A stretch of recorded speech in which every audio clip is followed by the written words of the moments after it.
హరే కృష్ణ ప్రేక్షకులందరికీ. నా పేరు మాధవి. నేను ఐటీ ఫర్మ్‌లో వర్క్ చేస్తున్నాను. కేసీ గారు చెప్పే మహాభారత పాడ్‌కాస్ట్ నేను ప్రతి ఒక్కటి చూశాను. వారు చెప్పే విధానం తెలియని వాళ్ళకి తెలుసుకోవాలని, తెలుసుకున్న వాళ్ళకి ఇంకా ఇంకా తెలుసుకోవాలని అనిపిస్తుంది. వారు చెప్పే మహాభారత, రామాయణ ఇతిహాస పురాణాలు మనందరినీ చైతన్యవంతుల్ని చేస్తున్నాయని నా భావన. అందుకోసం చాలా చాలా ధన్యవాదాలు. లాస్ట్ పాడ్‌కాస్ట్‌లో విదురుడు హస్తినాపురం నుంచి రాజలాంఛనాలను తీసుకొని పాంచాల రాజ్యానికి వెళ్లారు. ద్రుపద మహారాజుతో ద్రౌపదీదేవి మరియు పాండవులను హస్తినాపురానికి తీసుకురావాలి అని కోరారు. దాని తర్వాత ఏం జరిగిందో కేసీ గారిని అడిగి తెలుసుకుందాం. హరే కృష్ణ కేసీ గారు. హరే కృష్ణ. లాస్ట్ పాడ్కాస్ట్లో ద్రుపదుడు రెట్టింపు లాంఛనాలు మరియు బహుమతులు ద్రౌపదికి ఇచ్చి పాండవులను ద్రౌపదీదేవిని హస్తినాపురానికి పంపించారు. దాని తర్వాత ఏం జరిగిందో మీరు చెప్పగలరు.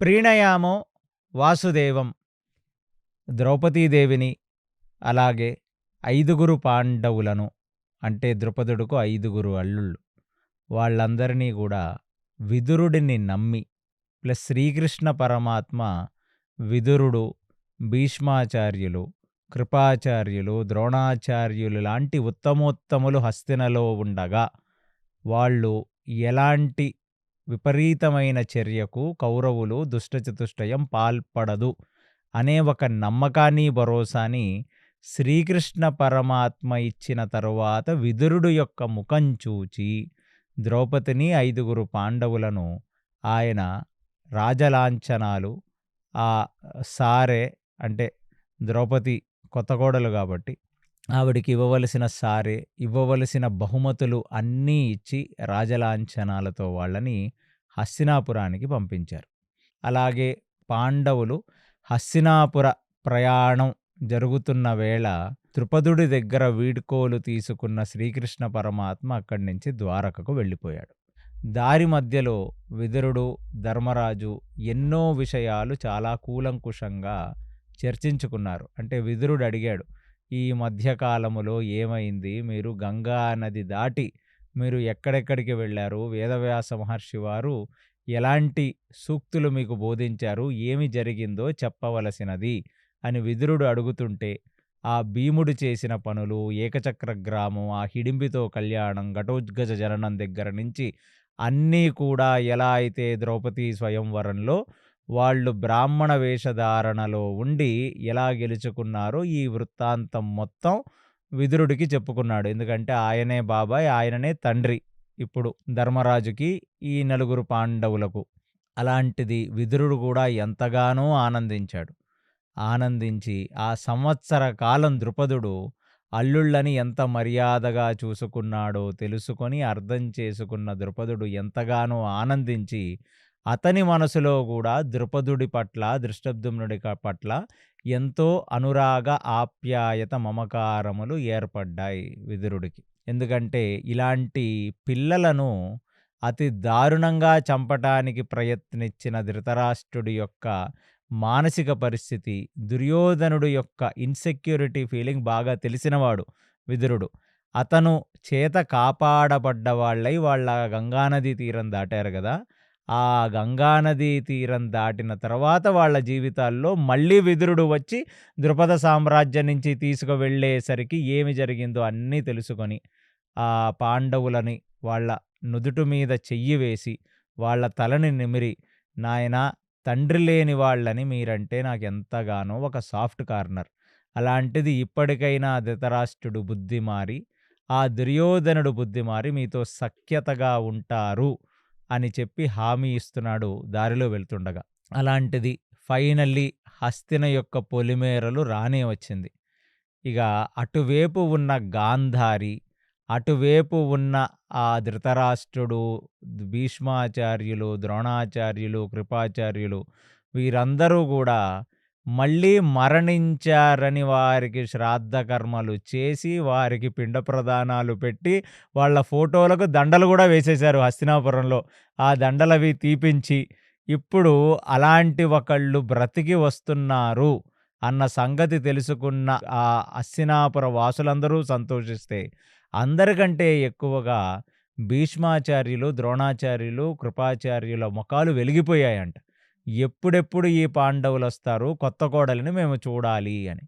ఇక గాంధారి గూడా వీరి నోట, వారి నోట విన్నది. ఎందుకంటే ఆవిడ స్వయంవరానికి తన సుపుత్రుడైన దుర్యోధనుడు, ఆ దుర్యోధనుడు స్నేహితుడైన కర్ణుడు, దుశ్శాసనుడు ఇత్యాది వాళ్ళందరూ వెళ్లారు గదా! వాళ్ళ నోట, వీళ్ళ నోట విన్నది. ఏమిటంటే ఈ ద్రౌపది ఎంత అందగత్తో, ద్రౌపది యొక్క గుణగణాల గురించి వింది. అలాంటి ద్రౌపదిని ఎప్పుడు చూడాలి అని గాంధారి అనుకుంటుందంట. ఇదేమిటండి గాంధారి గూడా గంతలు కట్టుకుంది గదా! తనెలా చూస్తుంది అని. గాంధారికి ఒక స్పెషల్ టాలెంట్ ఉంది. గాంధారి కళ్ళకు గంతలుంటాయన్న మాటే గానీ, మనిషి యొక్క వాయిస్‌ని బట్టి, ఆ మనిషి మీద నుంచొచ్చిన వాసనని బట్టి, ఆ మనిషిని తను అంచనా వేయగలిగిన స్పెషల్ సిద్ధులన్నీ గాంధారి దగ్గరున్నాయి. అలాంటిది ఇవాళ ఈ ద్రౌపదిని, పంచపాండవుల యొక్క సన్మానం, వాళ్ళని మళ్ళీ తీసుకురావటం లాంటివన్నీ చూచిన దుర్యోధనుడు మనసు ఎంతో బాధపడుతుందన్న సంగతి తెలుసుకున్న గాంధారి, దుర్యోధనుడిని అక్కడికి రావద్దు అని చెప్పి, ఆయన్ని తన అంతఃపురంలోనే ఉండవలసినదిగా చెప్పినట్టుగా మనకు మహాభారత తాత్పర్య నిర్ణయం నందు మధ్వాచార్యులు వారు చెప్తున్నారు. ఇక అత్త, మామ వాళ్ళకున్నది వాళ్ళే గదా! వాళ్ళు ప్లస్ విదురుడు యొక్క భార్య, తాతగారైన భీష్మాచార్యులు, ద్రోణాచార్యులు అందరినీ చూచిన పాండవుల ముఖం ఎంతగానో సంతోషించి, అప్పటికీ ఆ వారణావ్రతానికి వెళ్ళి సుమారుగా 2, 2.5 సంవత్సరాలయింది వాళ్ళు. అందుకనే ఇగ మళ్ళీ ఆ అస్థిన గాలి తగలగానే వాళ్ళల్లో ఎక్కడి లేని క్షత్రియ తేజస్సు మళ్ళీ బయటికి వచ్చేసింది ఈ పాండవులలో. వెళ్ళారు. తన పెదనాన్నయిన ధృతరాష్ట్రుడి కాళ్ళకు దండం పెట్టారు. గాంధారి కాళ్ళకు దండం పెట్టారు. దాని తర్వాత ధృతరాష్ట్రుడు గూడా వాళ్ళందరినీ ఆలింగనం చేసుకొని, చచ్చిపోయామని అనుకున్న వాళ్ళు మీరందరూ తిరిగొచ్చారు. ఇదే మాకు సంతోషం. ఇదే ఒక బంపర్ బొనాంజా. అదే కాకుండా మీరు పెళ్ళిళ్ళు చేసుకొనొచ్చారు నాయనా! దానికి నా మనసు ఎంతగానో ఆనందిస్తుంది అని చెప్పి, వాళ్ళని లోపలికి కొత్త కోడలిని గాంధారి లోపలికి తీసుకువెళ్ళి, ప్లస్ కుంతిని గూడా లోపలికి తీసుకొని వెళ్ళి, వాళ్ళ యొక్క రాజమందిరం, వాళ్ళకి ఏవేవైతే క్వార్టర్సు, బంగళాలు అలొకేట్ చేశారో అవన్నీ దగ్గరుండి విదురుడు తీసుకువెళ్ళి వాళ్ళందరికీ చూపించినట్టుగా మనకు మహాభారతం చెప్తుంది. వాళ్ళక్కడికొచ్చారు. హస్తినలో ఆ రోజు పెద్ద పార్టీ అయింది. పెద్ద విందు. ఆ సాయంత్రం పూట హస్తినలో ఉన్న నగరవాసులందరికీ గూడా పంచపాండవులు బ్రతికి తిరిగి వచ్చినందుకును, ప్లస్ కొత్త కోడలు ఆ రాజ్యానికి వచ్చినందుకును అన్న సంతర్పణలు, పెద్ద కోలాహలమైన సంబరాలు జరిగాయి. ఇవన్నీ గూడా దుష్టచతుష్టయం చూస్తుంది. ఎక్కడ దొరికిన పంచాయతీరా ఇది? ఎన్ని సార్లు వీళ్ళని చంపుదామని, ఎన్నిసార్లు వీళ్ళని తొక్కుదామని ప్రయత్నించినా, ఎప్పటికెప్పుడు బంతి కిందేసి కొడితే డబుల్ స్పీడ్‌తో వెనక్కి తిరిగొస్తున్నట్టుగా ఈ పాండవులు వెనక్కి తిరిగొస్తున్నారు. అసల వీళ్ళు బ్రతికి బయటికొచ్చినందుకు కూడా కాదురా నా బాధంతా. ఇంత అపురూప సౌందర్యవతైన ద్రౌపదిని 5గురు కలిసి పెళ్లి చేసుకోవటం ఏమిట్రా నాయనా! అసల ఎన్నడన్నా ఉందా ఇలాంటి వింత, ఇలాంటి విచిత్రమని ఒకళ్ళు నోర్లు కొరుక్కున్నారంట అక్కడ. ఇదంతా గూడా భీష్మాచార్యులు, ద్రోణాచార్యులు అక్కడ ఉన్న వాళ్లకు చెప్పాల్సినంత జెప్పారు. అంటే పరమ సాత్వికులకి ఈ సంగతి అర్థమవుతుంది. ఎందుకంటే ఇది ఒక అలౌకిక ప్రక్రియ. ఎక్కడైనా ఒక వ్యక్తి ఒక అమ్మాయితో పెళ్లి చేసుకుంటాడు. అన్నదమ్ములు 5గురు కలిసి ఒకే అమ్మాయిని పెళ్లి చేసుకోవటమే జుగుప్సగా ఉండే ఒక విషయం. అదే నార్మల్ ప్రజానికానికి అర్థం కావట్ల. అలాంటిది ద్రోణాచార్యుడు, భీష్మాచార్యులు కలిసి కృపాచార్యులతో సహా ఒక విషయాన్ని చెప్పారు ఆ విదురుడితో సహా నగరవాసులందరకు. ఈ అమ్మాయి ఏమి మనలాగా తల్లి గర్భంలో నవమాసాలుండి బయటికొచ్చిన అమ్మాయి కాదు. యోనిజ అంటే ఒక తల్లి గర్భంలో ఉమ్ము నీటిలో ఈదుతూ ఆ తల్లి తిన్నవన్నీ కూడా ఆ బిడ్డడు తింటూ తన యొక్క యోని నుంచి బయటికొచ్చిన వాళ్ళని యోనిజలు అంటారు. ఈవిడ అయోనిజ. సాక్షాత్తు అగ్నిదేవుడి యొక్క ఆశీస్సులతో శివుడి యొక్క అనుగ్రహం చేత ఒక 16, 17, 18 ఏళ్ల ఒక నవయవ్వనంలో ఉన్న ఒక అమ్మాయి నడుచుకుంటూ అమాంతంగా అగ్నిలోంచి బయటికి వచ్చేసింది. అలాంటి వ్యక్తి సాక్షాత్తు దైవాంశ సంభూతురాలు. కాబట్టి ఆవిడనని తప్పు దృష్టితో గాని, ఇంకొక రకంగా గాని చూసిన వాడు నాశనమైపోతాడనే ఒక సంగతిని ఆ హస్తిన సామ్రాజ్యంలో ఉన్న వాసులకు, అక్కడున్న యోగులు, మునులు, తపస్సులే కాకుండా పెద్దవాళ్ళైన భీష్మ, ద్రోణ, కృపాచార్యులు గూడా అక్కడున్న వాళ్ళందరికీ చెప్పారు. ఇప్పటికైనా దుష్ట చతుష్టయానికి బుద్ధి రావాలి. ఎందుకంటే మహాభారతంలో ఇది ఒక సూక్ష్మం. ఎక్కడా జరగని, ఎప్పుడూ వినని ఒక సంగతి జరుగుతుందంటేనే మీరందరూ కేర్‌ఫుల్‌గా ఉండాలి అని అర్థం. రామాయణంలో సీతాదేవి. ఆవిడ గూడా ఒక గర్భవాసంలో ఉండి వచ్చినావిడ కాదు. జనకుడు యజ్ఞానికై ఆయన భూమిని ఎద్దుల చేత దున్నిస్తున్నప్పుడు ఒక పెట్టెలో బయటపడింది. పెట్టె తీయగానే అందులోంచి సీతామాతొచ్చింది. అందుకు జనకుడు అనుకున్నాడు.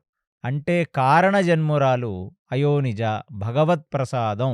కాబట్టి ఈవిడిని నేను నార్మల్ మనిషికిచ్చి పెళ్లి చెయ్యను అని జనకుడు అనుకున్నాడు. అలాగే ద్రుపదుడు అనుకున్నాడు. ఈవిడ గూడా అమాంతంగా 16, 17, 18 ఏళ్ల అమ్మాయి ఆ అగ్నిలోంచొచ్చేసింది. కాబట్టి ఈ అమ్మాయి కారణ జన్మురాలు. ఈ అమ్మాయి గూడా దైవాంశ సంభూతురాలు. ఈవిడ్ని పెళ్లి చేసుకునే వాళ్ళు గూడా దేవాంశ సంభూతులైతేనే ఈవిడ్ని పెళ్లి చేసుకుంటారు. సాత్వికులకి ఈ సంగతి అర్థమైంది.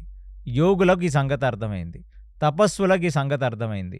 సాధన చేసే ప్రతివాడికి ఈ సంగతి అర్థమైంది. అలాంటి ద్రౌపది ఎప్పుడన్నా రాజమందిరాల్లో రావటం కానీ, ఎక్కడన్నా గుళ్ళకు వెళ్ళటం గాని, ఎప్పుడన్నా హస్తిన వీధుల్లోకి వెళితే ఆవిడ కళ్ళల్లో కళ్ళు పెట్టి కాదు గదా! ఆవిడ సౌందర్యాన్ని చూడటానికి గూడా నార్మల్ ప్రజానికం భయపడేదంట. కేవలం ద్రౌపది యొక్క పాదములను మాత్రమే చూసేవాళ్ళంట. ఆ ఇంద్రియములు వశంలో లేని మగవాళ్ళందరూ కేవలం ఆమె కాళ్ళను మాత్రమే చూసేవాళ్ళంట. అంటే ఆమె ఒక దైవాంశ సంభూతురాలనే సంగతి అక్కడ ఉన్న హస్తినలో వాళ్ళు నార్మల్ ప్రజలంతా నమ్మటం మొదలుపెట్టారు. నమ్మటం మొదలుపెట్టడం ఏముంది? ఎక్కడ జరగని ఒక పెళ్లి గూడా జరిగింది. ఒక యువతికి 5గురు భర్తలు ఎక్కడన్నా ఉంటారా?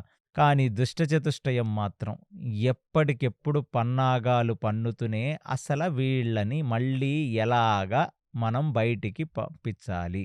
లేదా వీళ్ళని ఎలాగ సంహరించాలి? లేదా ఈ అన్నదమ్ముల మధ్యన మళ్ళీ మనం ఎలాంటి తగాదాలు పెట్టాలి? వాళ్ళ ప్లాన్‌లు వాళ్ళేసుకుంటున్నారు. ఎప్పటికప్పటికి ధృతరాష్ట్రుడి దగ్గరికి వెళుతూనే ఉన్నారు. ఈసారి ధృతరాష్ట్రుడు వాళ్ళని మందలించి బయటికి పంపించేస్తున్నాడు. ఏమిటంటే, "ఒరేయ్! చిన్నప్పటి నుంచి చేసిన కథలు చాలు. ఆ లక్క ఇంటిలో పెట్టి మీరు కాల్చేద్దామన్న ప్లాన్‌కి నేను పరోక్షంగా సహాయం చేశానన్న సంగతి విదురుడు తెలుసుకోవటమే కాక, ఆ భీష్మాచార్య, ద్రోణాచార్య, కృపాచార్యుల ముందు నన్ను బట్టలు విప్పి బయట నించోబెట్టేశాడురా! ఒరేయ్! నేను ఈ రాజ్యానికి చక్రవర్తిని. మీలాంటి లేకి వెధవని గాదు. అందులోనూ ఏ పోస్టులు లేనోడిని కాదు. ప్రజలందరూ నన్ను చూస్తున్నారు. Media is alert. కాబట్టి ఇటువంటి పనికిమాలిన ప్లాన్‌లు, పనికిమాలిన ఆలోచనలు నా దగ్గరికి తీసుకురాకండి" అని ససేమిరా చెప్పేశాడు ధృతరాష్ట్రుడు. వీళ్ళకి గూడా ఏం అర్థం కావట్లేదు. రోజు రోజుకి హస్తినలో టెన్షన్ పెరుగుతుంది. ఎందుకంటే యువరాజు పట్టాభిషేకం చేసేశాడు ధర్మరాజుకి. కాబట్టి ఇవ్వాళో, రేపో, ఎల్లుండో ఒకరోజు ముందు, ఒకరోజు తర్వాత తను తన యొక్క చక్రవర్తి సింహాసనం మీద నుంచి దిగిపోయి, ఆ ధర్మరాజుకి ఆ చక్రవర్తి సింహాసనం మీద కూర్చోబెట్టి పట్టాభిషేకం చేసి రాజదండనాన్ని ఆయన చేతికివ్వాలి. అప్పుడు ధర్మరాజు హస్తిన చక్రవర్తి సింహాసనం మీద కూర్చొని ఆయన శాసనం చేస్తాడు. ఈ సంగతి ధృతరాష్ట్రుడికి ఎలాగో జీర్ణం కావట్ల. ఆ దుష్ట చతుష్టయానికి జీర్ణం కావట్ల. ఎలాగా అని పలుమార్లు వాళ్ళు ఈ డిస్కషన్ చాలా ప్రైవేట్‌గా పెట్టుకున్నారు.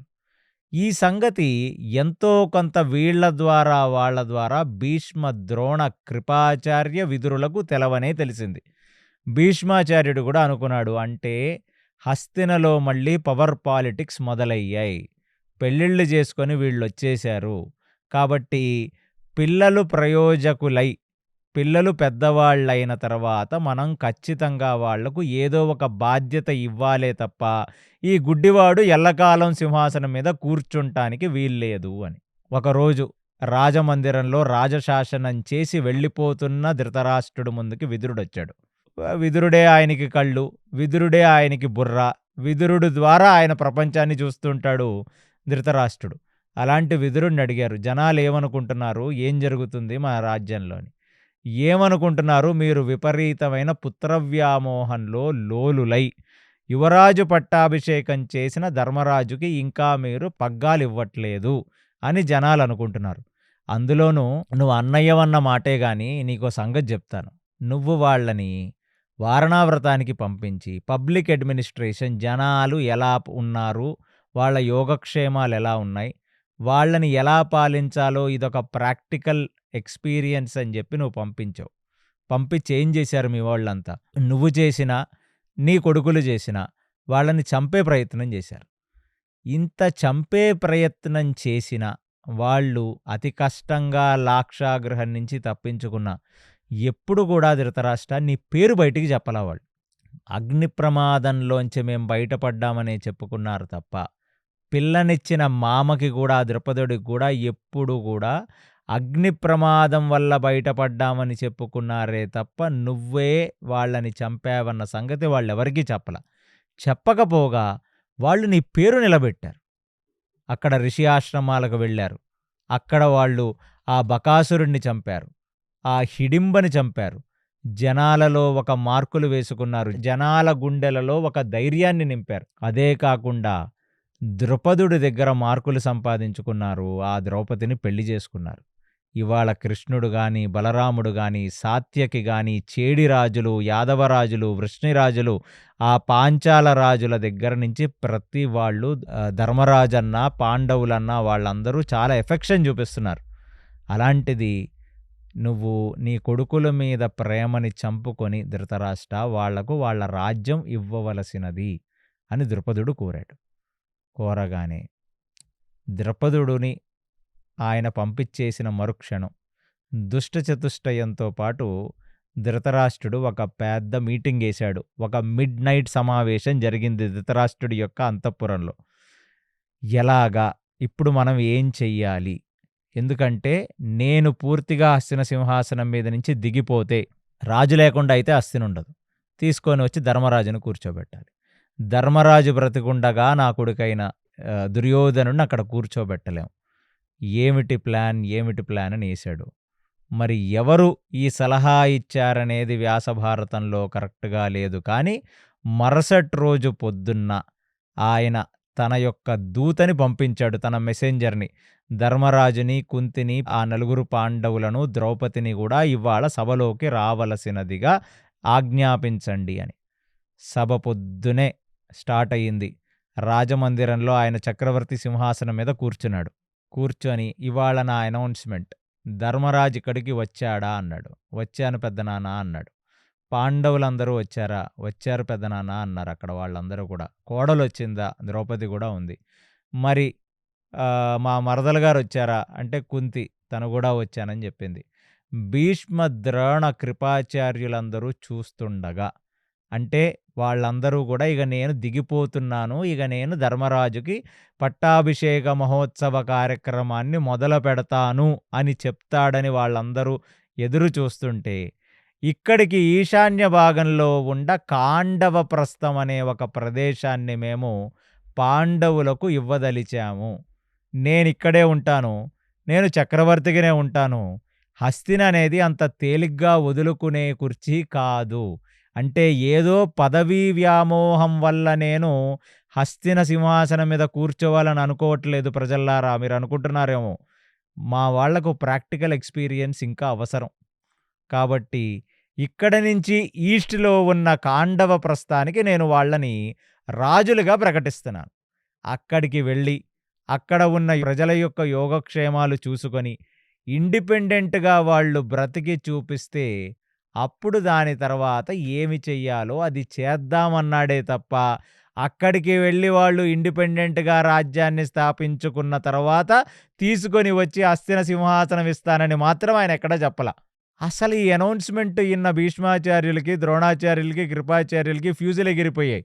వీడే ముసలోడైపోయాడు, అందులోనూ విపరీతమైన పుత్రవ్యామోహం. అంటే ఇక్కడ కూడా మళ్ళీ చాలా జాగ్రత్తగా ప్రేక్షకులు మీరు పరిశీలించాలి. ఇక్కడ రాజ్యానికి నేను నా కొడుకైన దుర్యోధనుణ్ణి ఇక్కడ కూర్చోబెడతాను, వాళ్లకు కాండవప్రస్థం ఇస్తానని చెప్పుంటే చెప్పుతో కొట్టేవాడు భీష్మాచార్యులు లేచి, ఏం మాట్లాడుతున్నావురా నువ్వని. కానీ అలా కాదు, వీళ్లకు నేను ఆ తూర్పు దిక్కులో ఉన్న రాజ్యాన్నిస్తాను. అక్కడ వాళ్ళు వెళ్ళి సెపరేట్ కాపురాలవి పెట్టి, వాళ్ళక్కడ ఆ పరిపాలించిన అనుభవజ్ఞులవుతారు గదా! దాని తర్వాత మనం మాట్లాడుకుందాం. అంటే ఒక తండ్రి గారు కొడుకుకు పెడుతున్న ఒక పరీక్ష. పెద్ద కంపెనీ ఉంటుంది. డైరెక్ట్‌గా కాలేజీ నుంచి బయటికొచ్చిన వాడిని తీసుకొనొచ్చి కంపెనీ యొక్క సీఈఓ పోస్టో, కంపెనీ యొక్క మేనేజింగ్ డైరెక్టర్ పోస్టో ఇస్తే, ఆ కంపెనీ మొత్తం కింద మీద అయిపోతుంది. కాబట్టి ఆ కంపెనీలో ఉన్న బోర్డ్ ఆఫ్ ద డైరెక్టర్స్ కూడా విశ్వసించాలి. ఇప్పుడు వస్తున్న యంగ్ బ్లడ్ ఈ కంపెనీని ముందుకు బాగా తీసుకువెళ్ళగలదు అని. అలాగా హస్తిన అనేది అప్పుడు భూమండలంలోనే ద టాప్ మోస్ట్ సింహాసనం. ఆ హస్తిన కిందే ఎన్నో సామంత రాజ్యాలున్నాయి.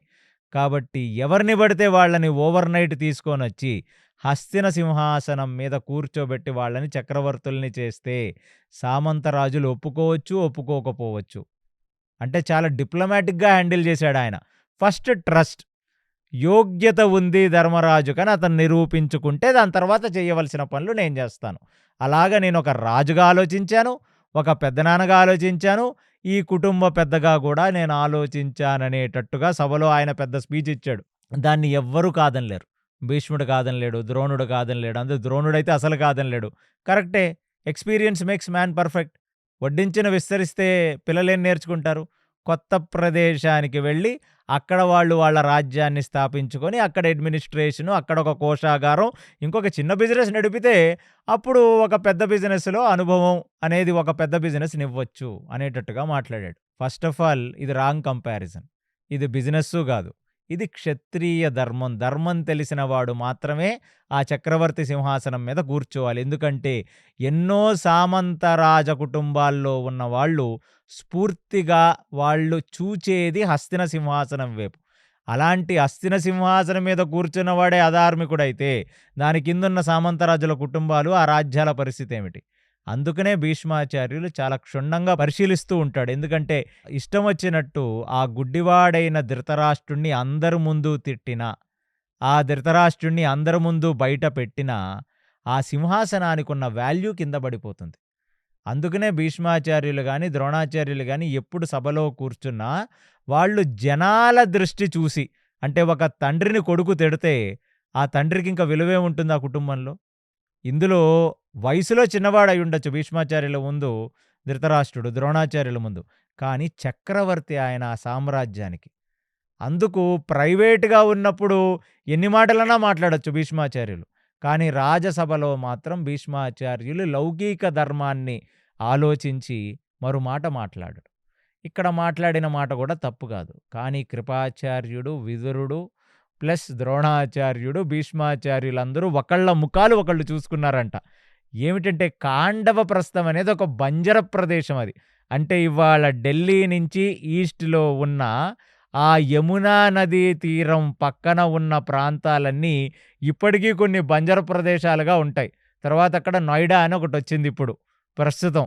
అది ఎక్స్‌పాండ్ అయింది ఎన్‌సీఆర్ కింద. ఇవాళ నుంచి 50, 60 సంవత్సరాల కిందట కూడా నోయిడా లేదు.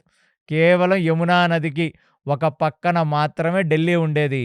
ఆ యమునా నది తీరంలో మహాత్మా గాంధీకి, నెహ్రూకి మొత్తం ప్రైమ్ మినిస్టర్‌లు, ప్రెసిడెంట్‌ల సమాధులుండేవనమాట. ఇంకా ఎక్స్‌పాండ్ గాల. అంటే ఆ రోజుల్లో చూడండి ఎలాంటి ఒక బంజర ప్రదేశం ఇచ్చాడు వాళ్ళకని. అయినా సరే పాండవులెవరూ కూడా ఒక మాట గూడా మాట్లాడలేదు. ఇది పాండవుల యొక్క యోగ్యత. అంటే ఇవాళ రేపు పిల్లలొచ్చి, "ఏంటి నాన్న నువ్వు ఎలాంటి ఆస్తిస్తున్నావు? పనికిమాలిన ప్రాపర్టీలంతా మాకిస్తున్నావు. మంచి మంచి ప్రాపర్టీలన్నీ నువ్వుంచుకుంటున్నావు" అని మాట్లాడే ఇప్పుడున్న సమాజంలో పాండవులు ఒక మాట గూడా మాట్లాడలేదు. అసలు వాళ్ళని చంపాలనుకునే ప్రయత్నం చేసినా వాళ్ళెన్నడూ పెద్దనాన్ని బయట బెట్టుకోలేదు. ఎవరి దగ్గర బయట పెట్టుకోలేదు. పిల్లనిచ్చిన మామ దగ్గర కూడా మా పరిస్థితిది. మేము హస్తినలో బిక్కుబిక్కుమంటూ ఉంటాం. చిన్నప్పటి నుంచి మా మీద విషప్రయోగం జరిగింది. మమ్మల్ని ఒక లక్క ఇంట్లో పెట్టి కాల్చేద్దామని అనుకున్నారనే సింపతి గేమ్స్ ఎప్పుడూ పాండవులు ఎవరి ముందు ఆడలేదు. అంటే ఇది పర్సనాలిటీ డెవలప్‌మెంట్. ఇవాళ మనకొక చిన్నది జరిగితే చాలు, వెళ్లి 10 మంది ముందు మాకిలా జరిగిందని చెప్పి కన్నీళ్లు పెట్టుకుంటాం. సింపతి గేమ్ ఆడతాం. 10 మందిని మా వైపుకు తిప్పుకుంటాం. ఆ రోజు ధర్మరాజు నిలబడి "ఏం మాట్లాడుతున్నావు పెద్దనాన్న నువ్వు? ఎప్పటికెప్పటికీ నీకు ఈ సింహాసనాన్ని వదలటం ఇష్టం లేదు. నాకు పేరు మాత్రంగా యువరాజు పట్టాభిషేకం చేశావు. ఎప్పటికెప్పుడు నీ కొడుకు యువరాజు పట్టాభిషేకం చేసుకోలేదన్న బాధ నాకు నీ కళ్ళల్లో కనపడింది. అది కాక నన్ను వారణావ్రతానికి పంపించి మమ్మల్ని చంపి మా ఫోటోలకు దండలేసి పిండ ప్రదానాలు పెట్టి ముసలి కన్నీళ్లు కార్చి ఎప్పటికైనా మేము హస్తిన సింహాసనం మీద కూర్చునేలాగా నువ్వు చెయ్యాలని అనుకోవట్లేదు. నీ బుద్ధి మాకు తెలుసు. తాతగారైన భీష్మాచార్య, ద్రోణాచార్య మీరు చెప్పండి న్యాయమేమిటి అని చెప్పి ఆ రోజు ధర్మరాజా సభలో మాట్లాడి ఉంటే కురుక్షేత్రం అనేది ఇంకో రకంగా జరిగేది. మహాభారతం ఇంకో రకంగా ఉండేది. అది దేవతా అంశంలో వచ్చిన వాళ్ళు ఎప్పుడూ కూడా పాజిటివ్ దృక్పథంతో జీవితాన్ని చూస్తారు. వాళ్ళు ఆప్టిమిస్టిక్ పీపుల్ తప్ప పెసిమిస్టిక్ పీపుల్ కాదు. ఆపర్చునిటీస్ కోసం వెతుక్కునే మనుషులే తప్ప ఒక ఆపర్చునిటీని లాక్కునే మనుషులు కాదు. మా నాన్నగారు ఆస్తి సంపాదిస్తే చాలు, నేను ఆ ఆస్తిని అనుభవిస్తానని కూర్చునే ప్రస్తుత సమాజంలో ఉండే పిల్లలు లాంటి కుసంస్కారులు కాదు. అక్కడ ద్రోణాచార్యుడికి, భీష్మాచార్యుడికి, కృపాచార్యులకి, విదురుడికి ధృతరాష్ట్రుడన్న మాట నచ్చకపోయినా ధర్మరాజుకి, భీముడికి, అర్జునుడికి, నకులుడికి, సహదేవుడికి మాత్రం ఆ పెద్దనాన్న అన్న మాటలో పాజిటివిటీ కనపడింది. కరెక్టే కదా! రాజ్యం అంతా బాగున్నప్పుడు ఎవడన్నా ఎళ్తాడు. దాంట్లో ప్రతిభే ఉంది. బంజర భూమిని మనం మారిస్తే అక్కడ ప్రజలను తీసుకొని వచ్చి వాళ్ళ యోగక్షేమములను చూసుకొని అక్కడే మనం ఒక రాజ్యాన్ని స్థాపన చేస్తే అప్పుడు కదా మనం క్షత్రియ వీరులం. ప్రాఫిట్‌లో ఉన్న బిజినెస్‌ని ఎవడన్నా నడుపుతాడు. నష్టాల్లో ఉన్న బిజినెస్‌ని తీసుకొని దాన్ని ప్రాఫిట్స్‌లోకి తీసుకెళ్తే కదా మన యొక్క తెలివితేటలు అనుకున్నారు. వాళ్ళ మొఖాలు ఇంత గూడా కృంగలేదు. అలాంటి వాళ్ళ పక్కన కూర్చున్న ద్రౌపది ముఖం గానీ, కుంతి ముఖం గానీ ఇంత గూడా చేంజ్ అవ్వలేదంట.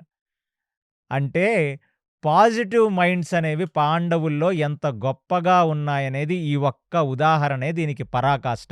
అందుకు కృష్ణుడు నిలిచిపోయాడు. ఇదిలా జరుగుతుండగా ఆ ద్వారక నుంచి ఆ కృష్ణుడి యొక్క యాదవ సైన్యం వచ్చింది. రాగానే బయట నుంచి పెద్ద వాయిస్‌లో రాజాధిరాజ, రాజగంభీర, రాజమార్తాండ, ద్వారక సామ్రాజ్య అధిపతి అయిన శ్రీకృష్ణుడు వస్తున్నాడు అని చెప్పి వాళ్ళు ఆ వెనక ఉన్న సూతులు వాళ్ళు వర్ణించారు. అలా అంటుండగా లోపలికి శ్రీకృష్ణ పరమాత్మ నడుచుకుంటొచ్చాడు. ఎప్పుడైతే శ్రీకృష్ణ పరమాత్మని చూచాడో భీష్మాచార్యులకు, ద్రోణాచార్యులకు, కృపాచార్యులకు, విదురుడికి ఆనందం కలిగింది. అంటే ధర్మరాజు పాపం అమాయకుడు. తన కోసం తను నిలవలేడు. సమయం చూసుకొని కృష్ణుడొచ్చాడిప్పుడు.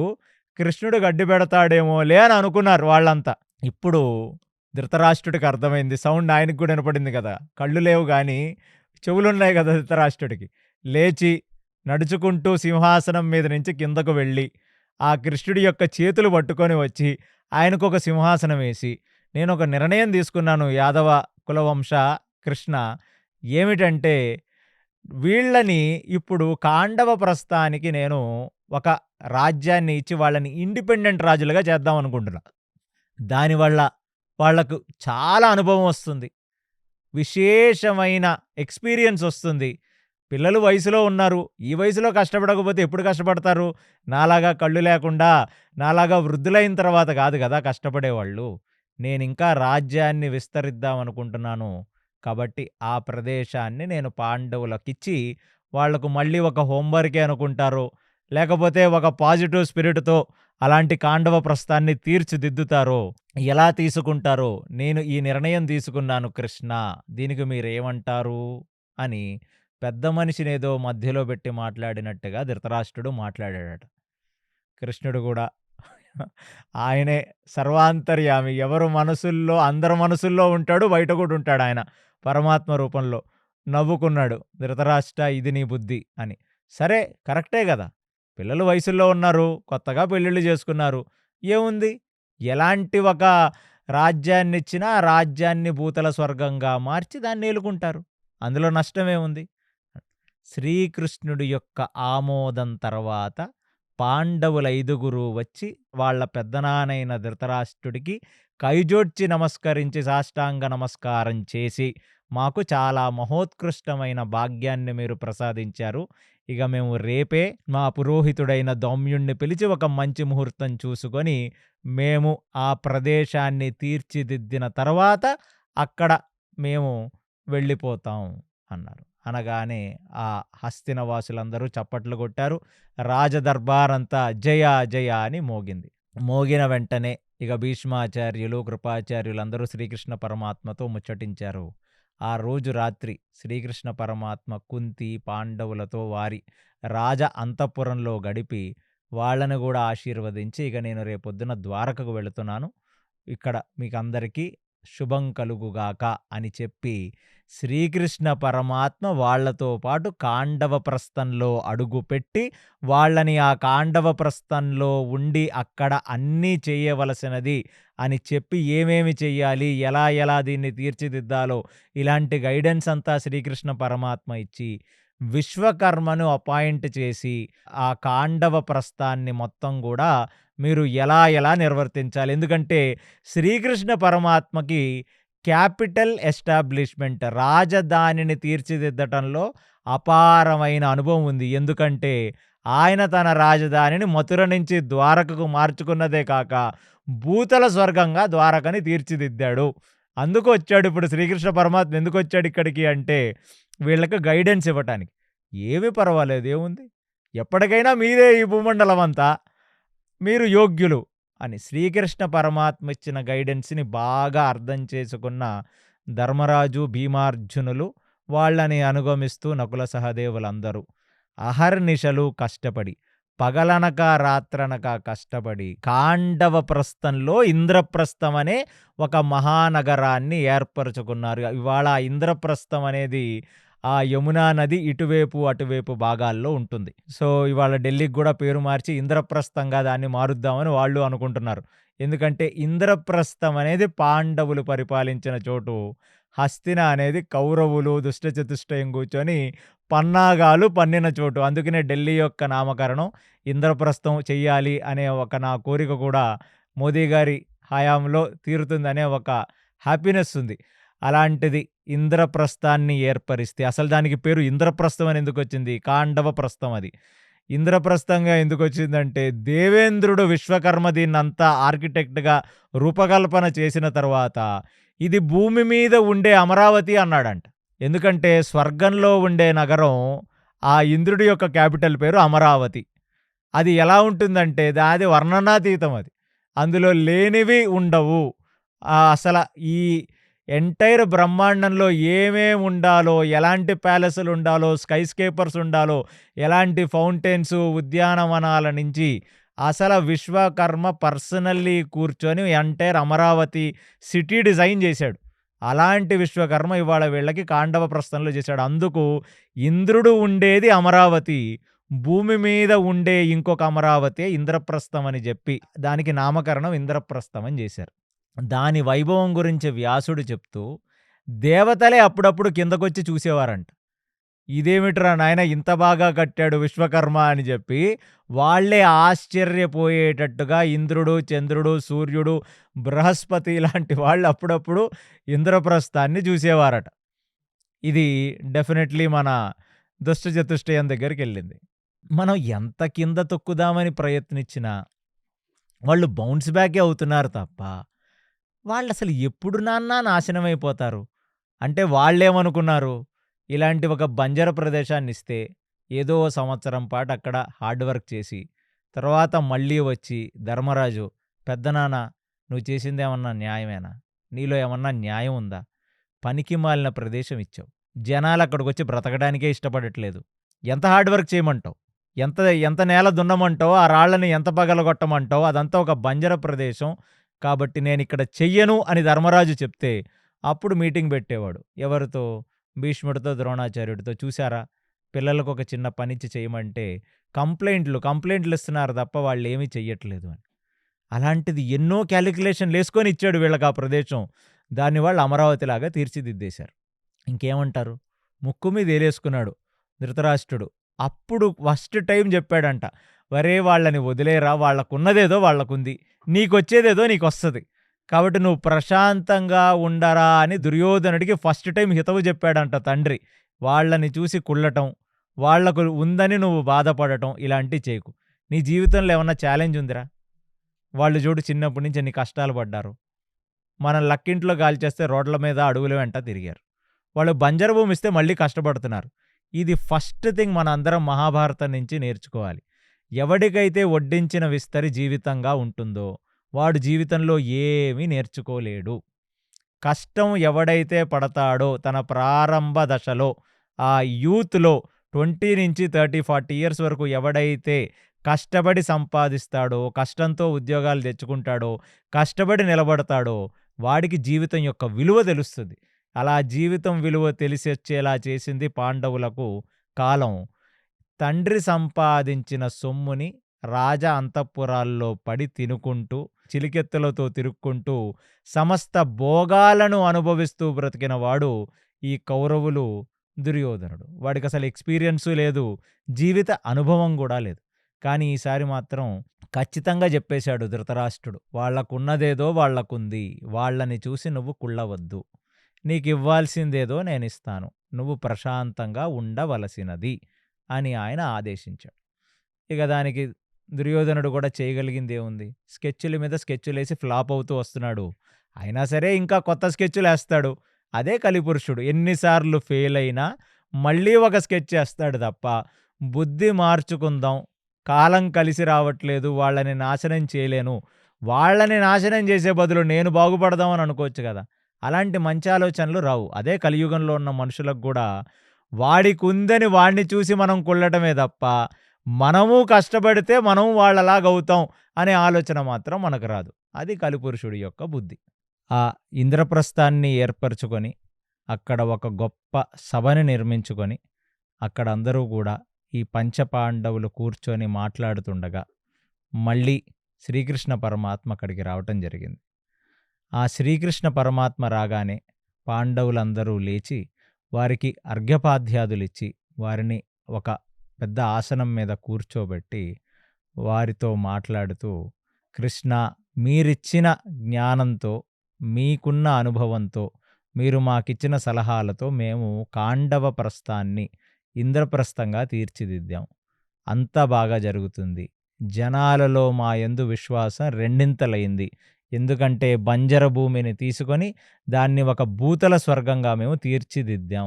మీ యొక్క కృప, మీ యొక్క అనుగ్రహం వల్లనే ఇదంతా జరిగిందని చెప్పి శ్రీకృష్ణ పరమాత్మకి ఆ పనంతా జరిగిన తర్వాత కృష్ణార్పణమస్తు అనే భావనతో వాళ్ళు కృష్ణుడి చరణార విందములకు ఇది అర్పించారు. అర్పించిన తర్వాత శ్రీకృష్ణుడు కూడా ఎంతగానో ఆనందించి, అటువంటి టాక్సిక్ ప్లేస్ హస్తినాపురంలో ఉండి మీరు బాధపడి, మీ యొక్క ఎదుగుదలను చూసి వారు బాధపడి, అలాంటి ఒక చోట ఉండటం కన్నా ధర్మరాజా అక్కడ నుంచి వేరుపడి ఇలాంటి ఒక ఇంద్రప్రస్థాన్ని ఏర్పరచుకోగల సమర్థత మీకు ఉంది కాబట్టి నేను మీకు అలాంటి ఒక సలహా ఇచ్చాను. ఆ రోజు నన్ను మధ్యవర్తిత్వంలో పెట్టి, నన్ను పెద్ద మనిషిగా చేసి ధృతరాష్ట్రుడు చెప్పాడు. ఏమిటంటే, పిల్లలు వెళ్ళి బాగుపడాలనే ఉద్దేశంతోనే వాళ్లకు నేను ఇలాంటి ఒక టాస్క్ ఇచ్చాను అని చెప్పాడు. అందుకనే ఆయన మనసులో ఏమున్నా సరే నేను పట్టించుకోకుండా దాన్ని ఆమోదపరిచాను. ఇవాళ చూసారా మీరు పాజిటివ్ మైండ్‌తో ఉన్న వ్యక్తులు పాండవులు. కాబట్టి మీరు ఎలాంటి ఒక పరిస్థితులు మీకు కల్పించినా, ఎలాంటి ఒక ప్రదేశాన్ని మీరిచ్చినా దాన్ని మీరు భూతల స్వర్గంగా తీర్చిదిద్దగలరనే ఒక సంగతి, ఒక ఖ్యాతి నలుదిశలలో ఉన్న రాజులందరికీ తెలిసింది. సో దీనివల్ల మీ ప్రెస్టీజ్ పెరిగింది, మీ పేరు పెరిగింది. కాబట్టి చాలా మంచిది. నా అనుగ్రహం నీకెప్పుడూ ఉంటుంది. ధర్మరాజా, పాండవులారా, ధర్మాన్ని పట్టుకున్నారు, ఆ ధర్మమే మిమ్మల్ని గెలిపిస్తుంది అనే ఒక సంగతిని శ్రీకృష్ణ పరమాత్మ చెప్పి, అక్కడ నుంచి వారి దగ్గర సెలవు తీసుకొని ఆయన మళ్ళీ ద్వారకకు వెళ్ళిపోయారు శ్రీకృష్ణ పరమాత్మ. ఇలా వీళ్ళందరూ కూడా సభలోనే ఉండగా సాక్షాత్తు నారదుడు పరివ్రాజకాచార్యుడు నడుచుకుంటూ ఇంద్రప్రస్థానికి వచ్చాడు.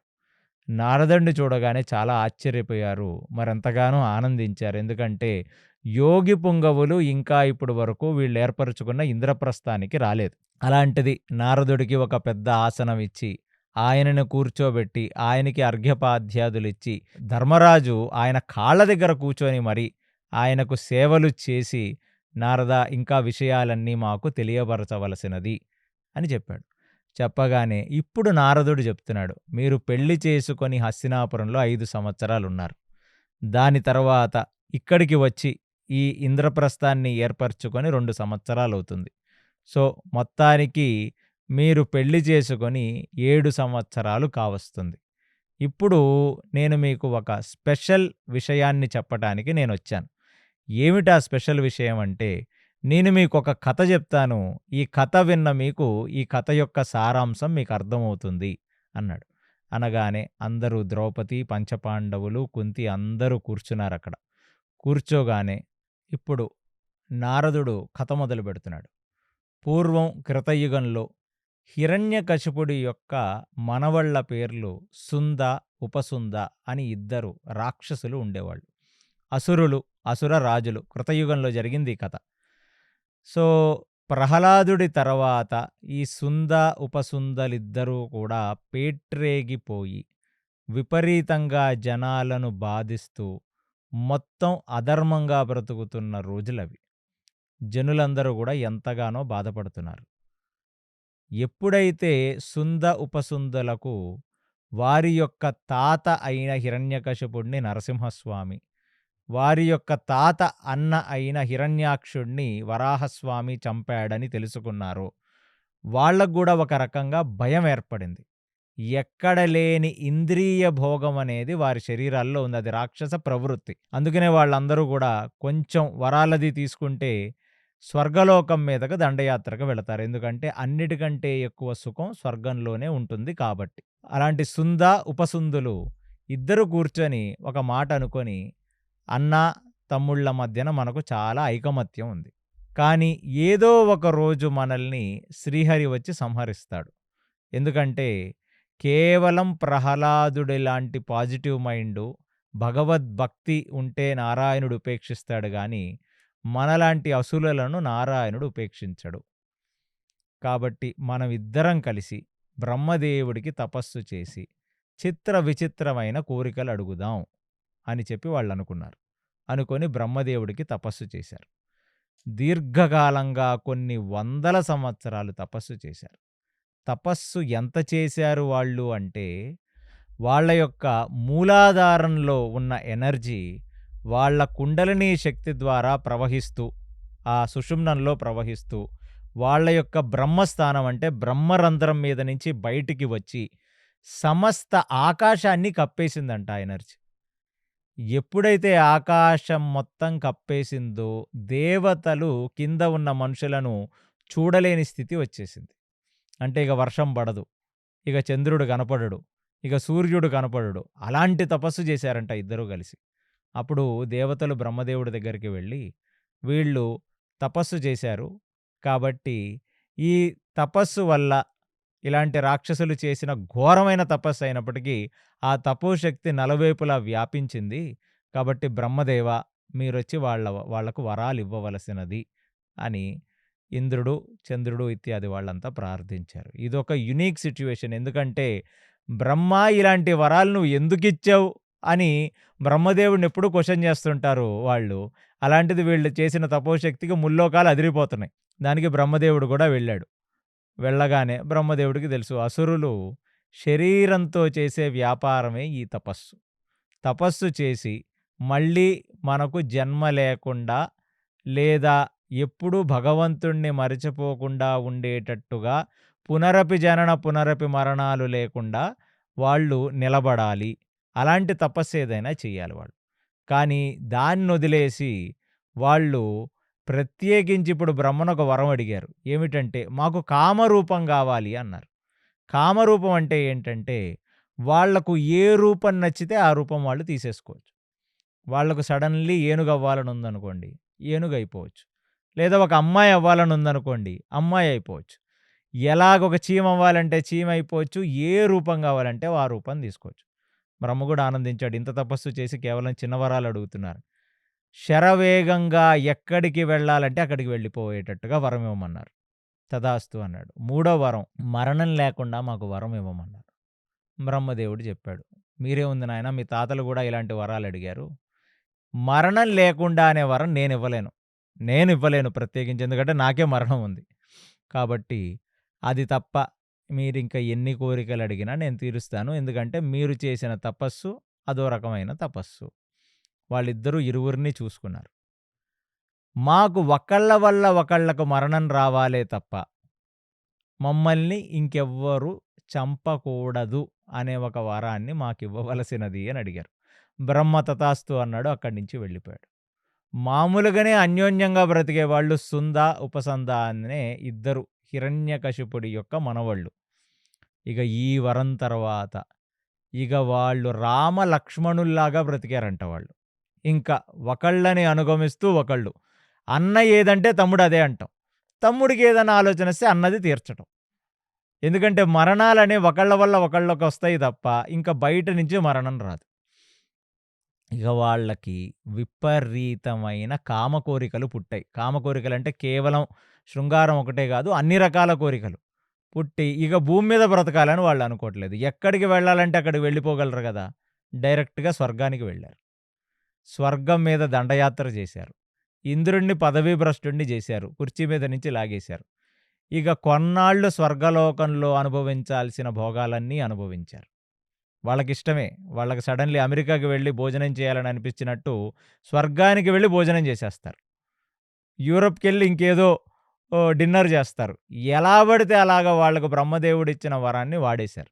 కాబట్టి ఇలా వాడి మళ్ళీ వచ్చి కింద భూలోకంలో ఉన్న వాళ్ళ రాజ్యంలో ఉన్నారు. వాళ్ళకి ఎక్కడ లేని విచిత్రమైన అలవాట్లు, విచిత్రమైన కోరికలు కలిగాయంట వాళ్ళకి. ఎంత కోరికలు కలిగాయంటే, ఏనుగు ఒకటి పెద్దది నడుచుకుంటూ అరణ్యంలో వెళుతుంది అంటే, దానిని నిగ్రహించటానికి దానికంటే పెద్ద బలిష్టమైన ఏనుగైపోయి దానితో గొడవపడి దాన్ని చంపేసేవాళ్ళు.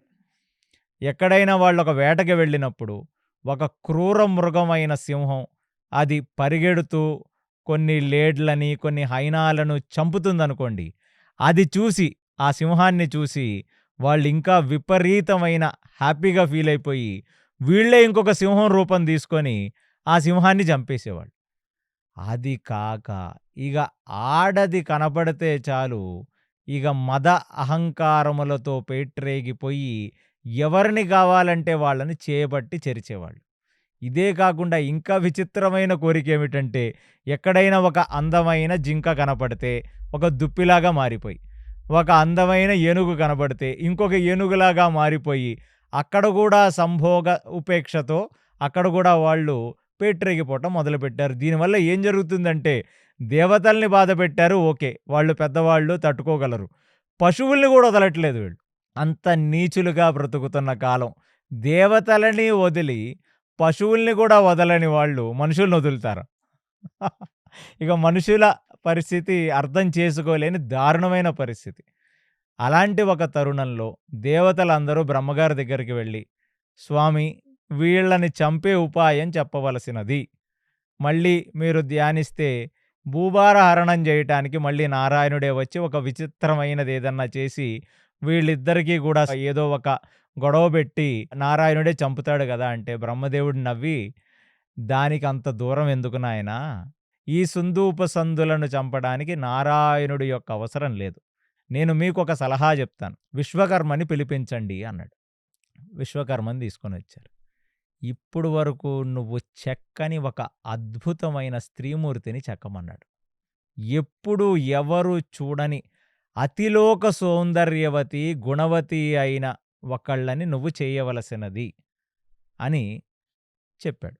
చెప్పగానే విశ్వకర్మ తక్షణమే భూలోకంలో ఉన్న మణుల దగ్గర నుంచి, స్వర్గలోకంలో ఉన్న మణుల దగ్గర నుంచి, పైలోకాల్లో ఉన్న ముత్యములు, మణులు అన్నిటినీ తీసుకొని వచ్చి ఒక స్త్రీమూర్తిని చెక్కాడంట ఆయన. తీసుకొని వచ్చి బ్రహ్మ ముందు నించోబెట్టాడు. బ్రహ్మ దానికి ప్రాణం పోశాడు. ఒక యోగ్యతతో ఉన్న ఒక జీవాత్మ ఆ శరీరంలోకి దూరింది. దూరగానే చలనం వచ్చింది. చలనం వచ్చిన ఆ స్త్రీమూర్తి ఫస్ట్ బ్రహ్మదేవుడి పాదాభివందనం చేసి బ్రహ్మ చుట్టూ ప్రదక్షిణ చేస్తే తనకున్న 8 కళ్ళతో బ్రహ్మ తనని కింద పైన చూశాడంట ప్రదక్షిణ చేస్తుండగా. తర్వాత ఇంద్రుడు నా 2 కళ్ళు సరిపోలేదు ఈ అపురూప సౌందర్యవతిని చూడటానికని చెప్పి 1000 కళ్ళు చేసుకొని చూశాడంట. అక్కడ ఇంద్రుడికి 1000 కళ్ళు అనే ఒక ఇది వచ్చింది ఈ అప్సరసని చూడటానికి. ఇక్కడ మళ్ళీ మీరందరూ కూడా డబుల్ మీనింగో, కామవికారంతోనో చూడొద్దు. బ్రహ్మకు తన కూతురు లాంటిది. ఇంద్రుడు తన అందాన్ని ఆస్వాదించడానికి చూశాడే తప్ప వికారంతో కాదు. అంటే అంత అద్భుతమైన ప్రకృతిని, సౌందర్యాన్ని చూచారు వాళ్ళు. ఆవిడకి బ్రహ్మ పెట్టిన పేరేమిటంటే 3 లోకాలలో ఇటువంటి అందగత్తె లేదు కాబట్టి ఆమె పేరు త్రిలోత్తమ. త్రిలోత్తమ అనే అప్సర జననం ఇలా జరిగింది. ఇప్పుడు ఇంద్రుడు అడిగాడు, ఏమి చెయ్యాలి స్వామి అపురూప సౌందర్యవతితో? ఏమి చెయ్యటమేముందిరా, పేట్రేగిపోయి అసురులు కామంతో కొట్టుకుపోయి కళ్ళు మూసుకుపోయి కామాతురాణం నభయం నలజ్జ, ఈవిడ్ని వదలండి చాలు, మీరు జరిగే ఆ విచిత్రాన్ని మీరే మీ కళ్ళతో చూడండి అన్నాడు. అంతే. వీళ్ళెక్కడైతే అరణ్యాలలో వేటకు వెళ్ళారో అక్కడ త్రిలోత్తమ ప్రత్యక్షమైంది. ఒక క్షణం త్రిలోత్తమని చూడగానే సుందు కింద పడిపోయాడు వాడు. ఉపసుందు కళ్ళు అలాగ పెట్టుకొని అలా వీక్షిస్తూ ఉండిపోయాడు. అంటే బ్రహ్మ కళ్ళల్లో, ఇంద్రుడు కళ్ళల్లోనే పడ్డ త్రిలోత్తమ అంటే అంత అందగత్తె ఆవిడ. మణులు మరకత మాణిక్యాలతో తీర్చాడు విశ్వకర్మ ఆమెని. ఇక మానవ మాతృలు అసురులకి ఆవిడ్ని చూస్తేనే హార్ట్ రేజ్ అయిపోయి సగం కింద పడిపోతారు వాళ్ళు. మర్చిపోయారు అన్నీ. వాళ్ళెవరికి పుట్టారు, వాళ్ళకు బ్రహ్మదేవుడిచ్చిన వరమేమిటి, వాళ్ళకి ఏ రూపాలున్నాయి, ఏమీ గుర్తుకు రావట్ల. నాకు త్రిలోత్తమ కావాలని సుందు, నాకే త్రిలోత్తమ కావాలని ఉపసుందులు. ఇక ఒకరితో ఒకరు వాదనకు దిగారు. దిగితే త్రిలోత్తమ వచ్చింది. ఇద్దరికీ చెప్పింది, ఎందుకు మీరిద్దరూ కలిసి వాదన పెట్టుకుంటారు? ఇద్దరు శౌర్యం చూపించండి, నాకు ఎవరు బలవంతులో మీరు చూపించండి. ఎవరు బలిష్ఠులైతే నేను వారి దగ్గరే చేరతాను. అంటే జంతువుల జాతిలో ఇలాంటివి జరుగుతుంది. ఏనుగులు, ఎలుగుబంట్లు ఎవరైనా ఒక ఫీమేల్ ఎలుగుబంటి దగ్గరికి వెళ్ళాలంటే 2 మగ ఎలుగుబంట్లు కొట్టుకొని గెలిచినవి మాత్రమే ఆ ఫీమేల్ దగ్గరికి వెళతాయి. నేషనల్ జియోగ్రఫిక్ ఛానల్లో ఇలాంటి మీకు పశు సంప్రదాయంలో కనబడతాయి. వీళ్ళు కూడా పశువులే కదా. ఇక వాళ్ళిద్దరూ త్రిలోత్తమను దక్కించుకోవటం కోసం అహర్నిశలు యుద్ధాలు చేశారంట. కొట్టుకుంటున్నారు, మల్ల యుద్ధాలు చేసుకుంటున్నారు. దీర్ఘకాలంగా రోజులు, నెలలు, సంవత్సరాలు గడిచింది. అలా కొట్టుకుంటున్నారు ఒకళ్ళనొకళ్ళు. ఇక మధ్యలో ఎప్పుడైనా కొంచెం అలుపు గాని ఉందంటే వాళ్ళకి, ఒక నిమిషం అలిసిపోయి త్రిలోత్తమని చూడగానే ఎక్కడ లేని ఎనర్జీ వస్తుంది. అమ్మ అసలు మనం యుద్ధం చేస్తుంది ఈ త్రిలోత్తమ కోసం అని మళ్ళీ కొట్టుకుంటున్నారు. కొట్టుకొని సచ్చారు వాళ్ళిద్దరు. సో, ఒక త్రిలోత్తమ కోసం కొట్టుకొని చచ్చిపోయిన వాళ్ళు ఈ సుందు, ఉపసుందులు. బ్రహ్మగారు నవ్వారు.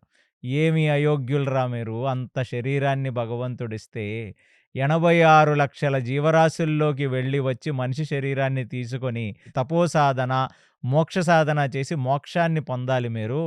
అలాంటిది ఆ శరీరాన్నే ఇన్వెస్ట్‌మెంట్‌గా వాడి బ్రహ్మదేవుణ్ణి మెప్పించి మళ్ళీ క్షణిక సుఖమైన కామసుఖం కోసం మీరు కామరూపాలు కోరారు. ఎక్కడికన్నా వెళ్ళిపోయేటట్టుగా కోరారు. ఈ కథలో 2 మర్మాలున్నాయి. అంటే దేవతా శరీరాలు తీసుకున్నా, పశు శరీరాలు తీసుకున్నా, ఈ చర్మంతో, ఈ కళ్ళతో, ఈ కర్మేంద్రియములు, జ్ఞానేంద్రియములు ఎప్పుడూ తృప్తి పడవు. మనం ఎంత భోగం అనుభవించినా ఆ భోగంలో మనకు తృప్తి అనేది రాదు. కాబట్టి ఛీ, మిమ్మల్ని చూసి లోకమంతా నేర్చుకోవాలిరా. ఇంక మనిషి అనేవాడు తపస్సు గాని చేస్తే అది కేవలం మోక్ష సాధనకు, జన్మరాహిత్యం పొందడానికి మాత్రమే చెయ్యండ్రా అనే ఒక లెసన్ని బ్రహ్మదేవుడు వాళ్ళిద్దరూ ఒక ఇంత ముల్లోకాల్ని జయించిన వాళ్ళు ఒక ఆడదాని కోసం కొట్టుకు చచ్చారు ఆఖరికి. అందుకు తీర్చిదిద్దాడు ఆ త్రిలోత్తముని విశ్వకర్మ. కాబట్టి ఒకటి, కామం అంటే ఏ కోరికైనా దానికి ఒక లిమిట్ అనేది లేదు. ఇవాళ 10 కోట్లు అక్కడితో ఆగదు. తర్వాత 50 కోట్లు, తర్వాత 100 కోట్లు, తర్వాత 1000 కోట్లు. ఇక ఒక కోరికకు లిమిట్ ఉండదు అంతే. ఆ లిమిట్‌లెస్ కోరికల వెనకాల పరిగెత్తడం అనేది కేవలం అసురులు, అజ్ఞానులు మాత్రమే చేస్తారు. మనుషులెవరూ అలా చెయ్యకూడదు మోరల్ ఆఫ్ ద స్టోరీ. ఇక 2, ఆడదాని వల్ల అన్యోన్యంగా బ్రతుకుతున్న అన్నదమ్ములు కూడా కొట్టుకొని విడిపోయే అవకాశం వస్తది. ఇది కథలోని మర్మం. ఏమర్థమైంది ధర్మరాజా ఈ కథ వల్ల? అంటే మనిషి ఎప్పుడు కూడా తన శరీరాన్ని వాడి తపోసాధన చేసి మోక్షరాహిత్యం పొందాలే తప్ప భోగం అనేది కోరుకోకూడదు. పాజిటివ్ మైండ్ పర్సన్‌వి కాబట్టి నీకు అలా అర్థమైంది ఈ కథ. దీని ఎనకాల ఇంకొకటుంది. అంత అన్యోన్యంగా బ్రతికిన హిరణ్యకశిపుడు మనవళ్ళిద్దరూ కూడా ఒక ఆడదాని కోసం కొట్టుకు చచ్చారు. ఇప్పుడు ద్వాపర యుగం చివరాఖరి దశలో ఉన్నాం. రాజులందరూ కూడా అసురులుగా బ్రతుకుతున్నారు. 2, ఇప్పుడు ధర్మం చాలా తక్కువగా ఉంది. ప్లస్ ఇప్పుడు ఆడవాళ్ల వల్ల భయంకరమైన గొడవలొస్తాయని నారదుడు చెప్పేస్తున్నాడు ఈ కథ ద్వారా.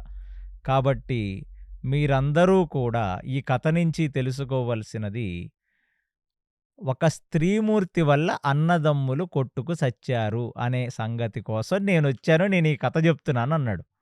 పాండవులందరూ ఆశ్చర్యంగా నారదుడిని చూస్తున్నారు. ఈ కథ ఎవరికో కాదు, మీ జీవితాల్లో కూడా మీ 5గురికి ఒకటే స్త్రీమూర్తి ఉంది. ఇది అలౌకికం. ఎందుకంటే లోకంలో ఎక్కడ జరగదు. ఒక ఆడ మనిషిని 5గురు పెళ్లి చేసుకోరు. 5గురు కలిసి సంసారాలు చేయరు. ఇక్కడ జరుగుతుంది. దీని మీదనే 100 మంది కళ్ళున్నాయి. ఇక్కడ మీ కుటుంబాల్లో జరుగుతున్న దాని మీద 100 మంది కళ్ళున్నాయి. కానీ ఆ భీష్మాచార్యులు, ద్రోణాచార్యులు, ఋషులు, మునులు అందరూ చెప్పేశారు ఈమె కారణ జన్మురాలని. ప్లస్ దుర్యోధనుడు ధృతరాష్ట్రుడి దగ్గరికి వెళ్ళినప్పుడు చెప్పాడు. ఏమని?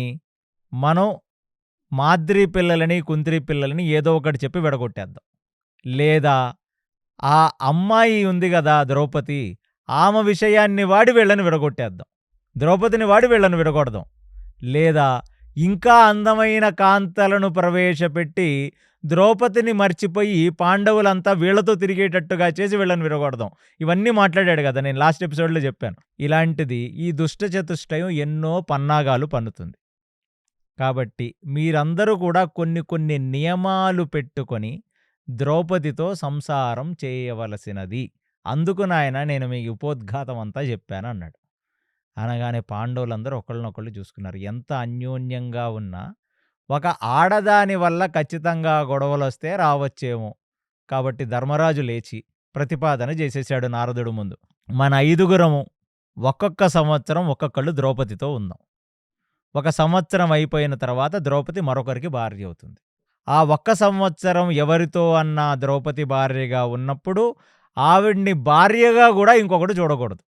అదే కాకుండా ఆవిడ ఇంకొకళ్ళతో ఉన్నప్పుడు అసలు ఆవిడ్ని కలిచే ప్రయత్నం కానీ ఆ మందిరానికి కానీ రాకూడదు. అంటే కఠినమైన రూల్స్ రాసేసుకున్నారు వాళ్ళు. సో ఈవిడ ప్రతి సంవత్సరం ఒకళ్లకు మాత్రమే భార్య. ఆ భార్యగా నేను ద్రౌపదితో ఉన్నప్పుడు నా రాజ అంతఃపురంలో కలవటానికి కూడా రాకూడదు. ఇది నియమం. ఇక ఆవిడ్ని భార్యగా మనం చూడకూడదు. ఆ 1 సంవత్సరం ఒక నలుగురు కలిసి చూడకూడదు. ఇది 2వ నియమం. ఇలాగ ఉంటే మనం ఒక నిబంధత ప్రకారం ఉంటే నారద మహర్షి చెప్పిన కథలో లాగా ఒకవేళ ఫ్యూచర్లో ద్రౌపది వల్ల మనం ఎవరన్నా కొట్టుకోవలసిన పరిస్థితి వచ్చినా, మన మధ్యన ఏమైనా మానసిక క్షోభలు కానీ, మన మధ్యన ఏమన్నా డిఫరెన్సెస్ వచ్చినా అవి రాకుండా ఉంటాయి.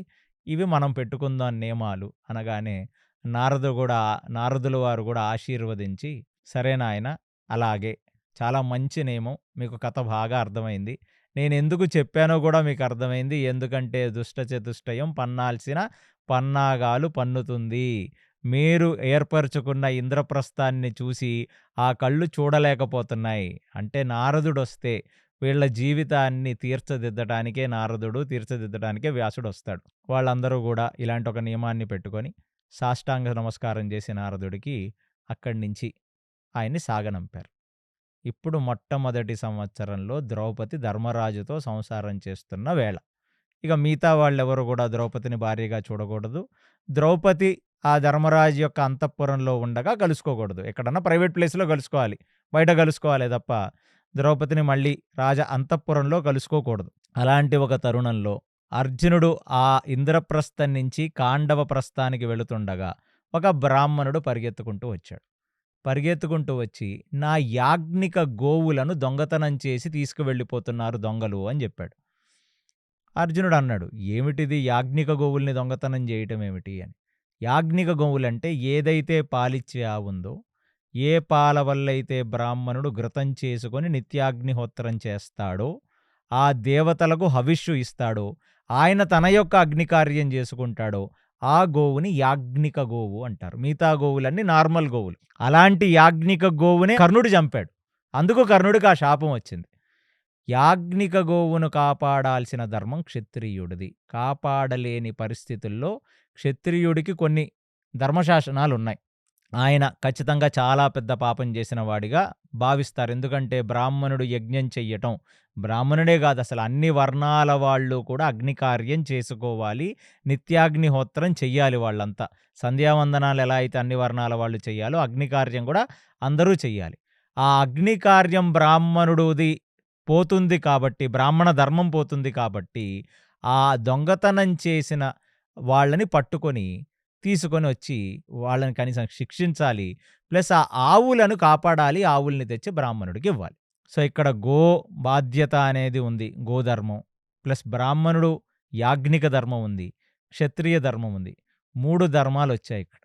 ఇమ్మీడియేట్‌లీ అర్జునుడు చూస్తే అర్జునుడి చేతిలో బాణం గాని, ఆ ధనస్సు గాని ఏమీ లేవు.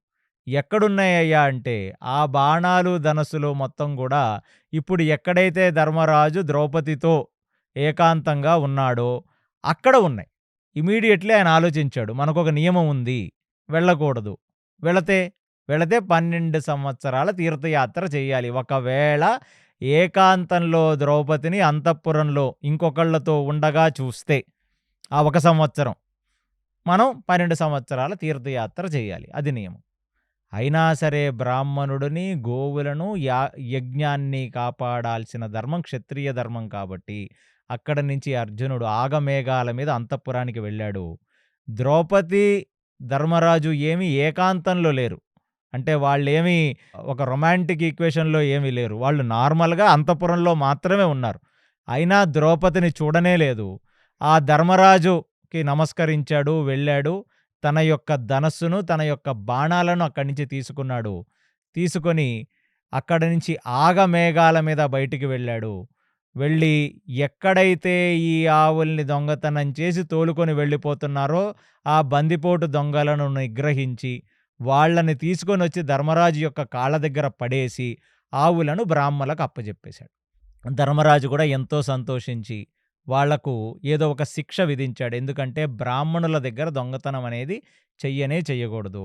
అందులోనూ యాజ్ఞిక గోవులను అసలు దొంగతనం చెయ్యకూడదు అనగానే వాళ్లకు శిక్ష ఇచ్చిన తదనంతరం అర్జునుడు కూడా వెళ్ళి అన్నగారికి నమస్కారం చేసి, అన్నా నేను చెయ్యరాని తప్పు చేశాను. నువ్వు ద్రౌపది కలిసి అంతఃపురంలో ఉండగా రాకూడదు అనేది నియమం. కానీ నేను ఈ ధర్మ సంస్థాపన కోసం వచ్చి నా బాణాన్ని, నా ధనస్సును తీసుకున్నాను కాబట్టి నన్ను నువ్వు క్షమించవలసినది. నేను తీర్థయాత్రలకు వెళతాను 12 సంవత్సరములు అన్నాడు. అనగానే ధర్మరాజు అన్నాడు, మనం నియమం పెట్టుకున్నాం కానీ నియమంలో కొన్ని రిలాక్సేషన్స్ చేయొచ్చు. నువ్వు నీకోసమేమి రాలేదు కదా. నువ్వేమన్నా ద్రౌపదిని కలవటానికి వచ్చావా? ద్రౌపదితో మాట్లాడటానికి వచ్చావా? మేము ఏకాంతంలో ఉంటే నువ్వు మా అనుమతి లేకుండా లోపలికి ఏమన్నా వచ్చావా? మమ్మల్ని డిస్టర్బ్ చేశావా? మేమేదో నార్మల్గా ఉన్నాం. నువ్వు వచ్చావు, నీ మానాన నువ్వు నీ ధనస్సు, నీ బాణాలు తీసుకెళ్ళావు. ద్రౌపదితో మాట్లాడింది లేదు. కాబట్టి దీనికి నువ్వంత కఠినంగా 12 సంవత్సరాల నియమం పాటించాల్సిన అవసరం లేదు. అన్నగా నేను చెప్తున్నాను అన్నాడు. అయినా సరే నియమం అనేది ఒకటి పెట్టుకున్నాం. ఆ నియమాన్ని మనం ఉల్లంఘిస్తే రేపొద్దున ఏమవుతుంది? ఇంకా కొత్తదేదన్నా ఉల్లంఘించాలని మన మనసుకు అనిపిస్తుంది. ఏకాదశి అనే దాంట్లో నిర్జలం చేయాలనేది నియమం. సో ఒకడు అనుకున్నాడంట, నిర్జలం చెయ్యాలి కదా, కాబట్టి మనం ఎలాగో ఏకాదశి రోజు చేయలేము. ఏకాదశి రోజు మంచినీళ్ళు తాగలేము. కాబట్టి మంచినీళ్ళ పాత్ర పక్కన పెట్టుకుందాం. ఎందుకంటే ఏకాదశి మొత్తం నిర్జలం చేశాం కాబట్టి ద్వాదశి వచ్చేసరికి ఆల్మోస్ట్ ఒక 24-30 గంటలు అవుతుంది. మళ్ళీ వెళ్ళి వంటగదిలోంచి నీళ్లు తెచ్చుకునే అంత ఓపిక ఉంటుందో ఉండదో అని చెప్పి పక్కనే లోటా పెట్టుకున్నాడు. లోటా పెట్టుకున్నాడు కదా అని చెప్పి ఒక 6 గంటల తర్వాత నీళ్లు తాగాడు. నీళ్లు తాగిన తర్వాత అతని మనసులోకి వచ్చిందంట, అసలు నిర్జలం అనేది ఎవరో యోగులు మునులు చేస్తారు, మనం గృహస్థులం, మనం నీళ్లు తాగొచ్చులే అనుకున్నాడు. ఆ నీళ్లు అయిపోయాయని నీళ్లు తెచ్చుకోవడానికి మళ్ళీ వంటగదిలోకి వెళితే పళ్ళు కనపడ్డాయంట. ఉపవాసంలో పళ్ళు తినొచ్చు కదా, కాబట్టి ఒక పండు తీసుకు తిన్నాడు. పండు తీసుకొని తిన్న తర్వాత అక్కడ ఏవో కొన్ని వండుకున్న వస్తువులు అవి కనపడ్డాయి ఆయనకి. పోతే పోయిందిలే, వచ్చే ఏకాదశి చేద్దాం, ఈ ఏకాదశి తూచని చెప్పి అక్కడే తినేసాడు. సో, నియమం అనేది నియమంగా మనం పెట్టుకొని ఖచ్చితంగా ఆచరిస్తే దానివల్ల మనకు ఫలితం.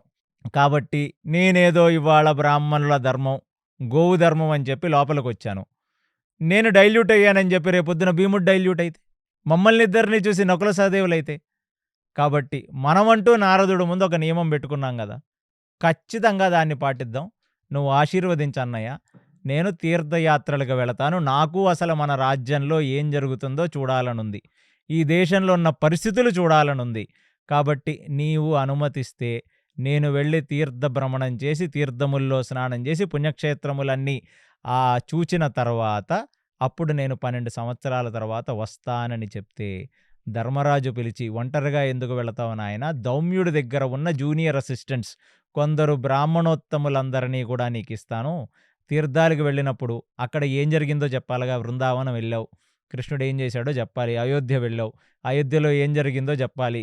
అలా అవంతి, పూరి, కాశీ ఇట్లాంటి ప్రదేశాలలో నీకు స్నానం చేసేటప్పుడు, నీకు నిత్యం వేదపారాయణానికి, నీకు ధర్మ సూక్ష్మములు చెప్పడానికి కొందరు కావాలి. కాబట్టి ఈ బ్రాహ్మణులను తీసుకొని వెళ్ళు. పుణ్యాత్ముడివి నువ్వు. యంగ్ వయసులోనే తీర్థయాత్రలన్నీ చేసి ఒక భూమిని ఒక భ్రమణం చేసి 12 సంవత్సరాలు వెళ్ళపోతున్నావు అని చెప్పి ధర్మరాజు ఆయన్ని ఆశీర్వదిస్తే, కుంతిగారి దగ్గరికి వెళ్ళి కుంతి ఆశీర్వాదములు తీసుకొని ఇప్పుడు అర్జునుడు తీర్థయాత్రలకు బయలుదేరాడనే ఒక దగ్గర ఇవాళ ఈ ఎపిసోడ్ని ముగిస్తూ, మరుసటి ఎపిసోడ్లో అర్జునుడికి జరిగిన పెళ్ళిళ్ళు ప్లస్ సుభద్రా పరిణయం, సుభద్రా అర్జునుల యొక్క పెళ్లి గురించి మనం నెక్స్ట్ ఎపిసోడ్లో తెలుసుకుందాం.